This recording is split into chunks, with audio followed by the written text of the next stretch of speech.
90% of U.S. imports and exports travel through the maritime transportation system, and of that, about 22,000 foreign vessels make port calls in the U.S. every year. So we screen all of those vessels to make sure that the maritime transportation system is safe and secure, and also that there's a timely delivery of our imports and exports.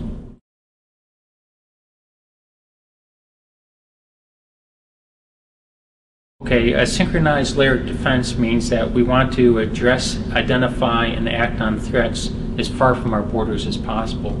So we start with that by looking at foreign ports, ports of origination, and we were heavily involved in the development of the International Port Security Code with the International Maritime Organization, where we will inspect foreign ports to take a look at their anti-terrorism measures to make sure that they are in compliance. And if a port is not in compliance, a vessel that departs that port may be denied entry or delayed entry to the U.S. So we take action as far from the ports as we can, from U.S. ports as we can through that aspect. Then we also look intermediate on the oceans using our larger cutters that are able to provide a persistent surveillance that can interdict vessels far at sea, conduct boardings on those, and those are our new national security cutters that are being built and our planned fleet of offshore patrol cutters. These are larger vessels that can stay out at sea for a couple months at a time. They can land helicopters. They can not only do they protect the shipping, but they also enforce the U.S. exclusive economic zone, which is the largest U.S. exclusive economic zone in the entire world.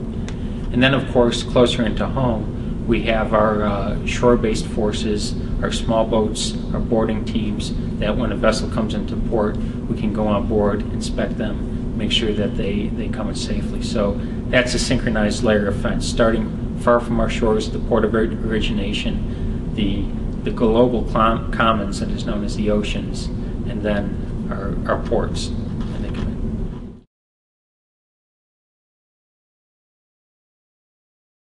Well, we use a Trident of forces to address it, and that Trident of forces is first off our shore-based forces, the small boats and all of that. We also use our deployable specialized forces. Some of those are law enforcement detachments that might deploy on a Navy ship to give us increased capability out at sea, specialized capability, or we have security response teams that will augment for special events and protect our harbors during special security events. And then we have also got our large patrol forces, our maritime patrol aircraft that surveil the oceans, as well as our large cutters that I mentioned earlier.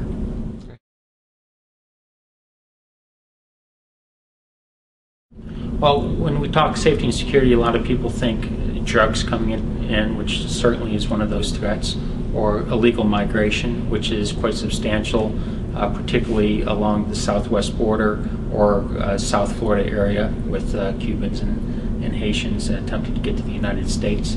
But we also have threats to our economy with fisheries, protecting our exclusive economic zone. We also have threats to our key infrastructure, such as offshore drilling platforms. We're also seeing an expansion in the renewable energy resources like wind farms offshore, undersea cables. So much of our communications is conducted through undersea cables. And these threats or the areas that we must protect are growing. Up in the Arctic, the ice cap is melting at record paces.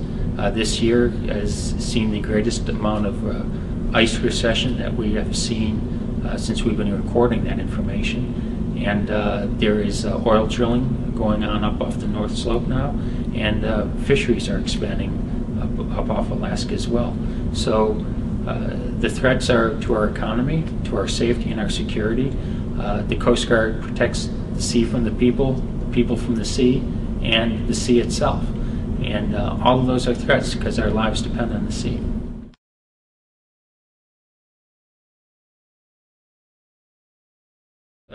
we're always looking ahead to what might be the next thing that we need to be prepared for, because Coast Guard's motto, Semper Paratus, always ready, and we're trying to look at the next possible threat that we might be faced with, and we see that to be a large merchant vessel that has been taken over by someone with nefarious intent, whether they plan to use that vessel to smuggle a weapon of mass destruction or use that vessel as a weapon itself, either as a bomb or as to sink it inside of a ship channel and block entry. So we're looking to try and figure out how would we stop a vessel that has demonstrated the intent to do that as far from our shores as possible. And we certainly can do that with disabling fire, but that could possibly sink the vessel, cause us to lose any evidence or intelligence value that we would get from that. So we're looking for new capabilities, means that are available to us, that we can stop a vessel, disable it, without cracking its hull, so we can preserve the evidence and preserve information of intelligence value, so we know who was behind this nefarious activity and prevent it from happening again.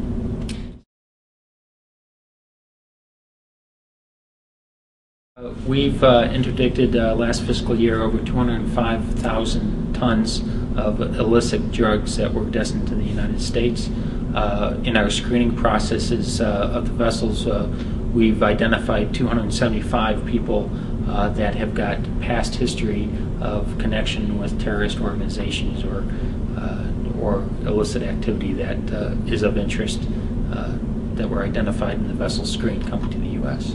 Do biometrics play a pivotal role in that? They do.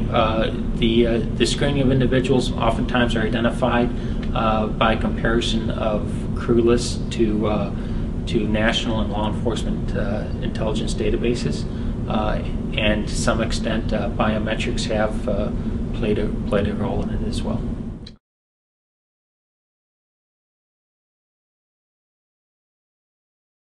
One of the biggest challenges that we face in the Coast Guard is the persistent surveillance coverage and the ability to detect some targets. A good example is the self-propelled semi-submersible vessel, low profile, being able to detect those vessels so we can interdict them. And associated with that is the command and control communications networking to pass information near real time in terms of both imagery, video feeds, data feeds, and get that pass from the units on scene to the tactical commanders at shore, because our units operate quite far from the U.S. coast, and bandwidth limitations make that very difficult.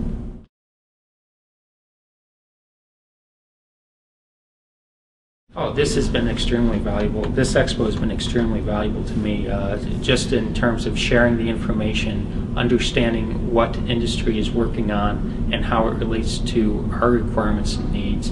And I have found that industry has been specifically asking me the question that you just asked me: what does the Coast Guard need, so that they can be looking at what they can be working on to develop, or what are the things that they are developing that might have application to our needs, maybe with some minor modifications. So just that networking, and to be able to take some business cards and put the right people in contact with some specialists that I know back in the office to pursue,